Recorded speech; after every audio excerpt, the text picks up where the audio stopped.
আসসালামাইকুম গাইস, আপনারা সবাই কেমন আছেন? তো দেখতেই পারতেছেন আমাদের পুকুরের ভিতরে দুইটা বালি হাঁস অনেকগুলো ছানা দিয়েছে।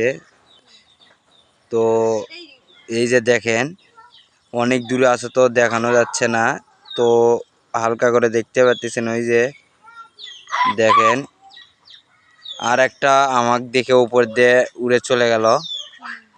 ওই যে দেখেন ওই দিকে যাচ্ছে। আর ঐতিহাসিক একটা গাছ দেখেন আপনারা, চার চতুর্মুড়ে পুকুর, মাঝখানে একটি গাছ। তো আমাদের এগুলো বন্যায় ডুবে গেছে, আপনারা সবাই দোয়া করবেন। দেখেন কি অবস্থা। এই যে ওই যে হাঁস দেখেন, এই যে এগুলো আমার পালিত হাঁস, দেখতে পাচ্ছেন। এই যে আমার মুরগিগুলো, এগুলো আমার দেশি হাঁস পালছি। আর এই হাঁসের বাচ্চা এখানেই থাক, আমরা পালবো, ঠিক আছে? সবাই ফলো করবেন।